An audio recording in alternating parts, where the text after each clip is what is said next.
ওই গাছের নিকট আবু বকরকে সাথে করে নিয়ে বসলেন। বসার পরে আবু বকর ডাক দিয়ে বলেন, হুজুর, ইয়া রাসূলুল্লাহ, ইয়া হাবিবাল্লাহ, আমার অনেক তৃষ্ণা লেগেছে, এই মুহূর্তে আমার পানি খেতে মন চাচ্ছে। তখন নবীজি বললেন, আবু বকর, এই মরু প্রান্তরে কোথাও তো কোনো পানি নাই, এখন পানি খাবা কিভাবে?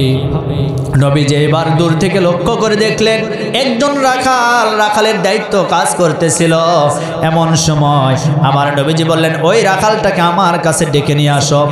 এইবার নবীজি ডাক দিয়ে বললেন, ও রাখাল, আমি তোমার কাছে একটা ছাগি চাই, যেই ছাগির কাছ থেকে আমি একটু দুধটা দহন করতে চাই। সুবহানাল্লাহ।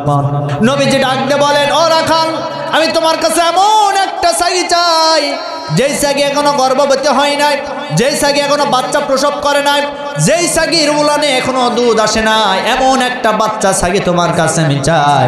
তখন রাখাল ডাক দিয়ে বললেন, ও পথিক, আপনার মাথা কি খারাপ হয়ে গেছে নাকি? যেই ছাগিটা বাচ্চা প্রসব করে নাই, যেই ছাগির উলানে দুধ আসে নাই, তার কাছ থেকে আপনি কিভাবে দুধ আশা করেন? এইবার রাখালকে বললেন, রাখাল, আমি তোমাকে যা বলি সেইটা করো, যা একটা ছাগি নিয়ে আসো। পালের ভিতরে থেকে ছোট্ট একটা ছাগি, ছোট্ট একটা বাচ্চা, ছাগলের বাচ্চা নিয়ে আসলেন।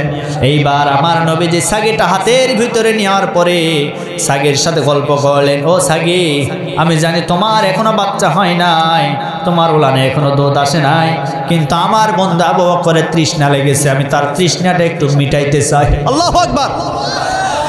এইবার এই ছাগিকে কথা বলার পরে নবীজির হাতটা বের করার পরে ওই ছাগির উলানের ভিতর হাত দিলেন।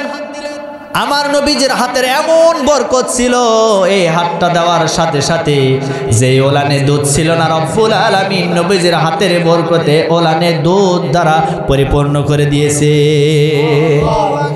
দুধ ভরে গেছে। এমন সময় রাখালকে বললেন, ও রাখাল, আমি তোমার কাছে একটা পেয়ালা চাই।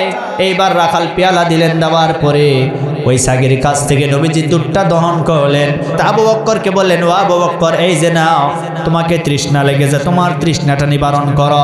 এইবার বিসমিল্লাহ বলে যখন পান করা শুরু করলেন, পান করতে করতে এক পর্যায়ে তার পেট ভরে গেছে, বুক ভরে গেছে, কিন্তু পেয়ালা থেকে একটা ফোঁটা দুধও কমে যায় না।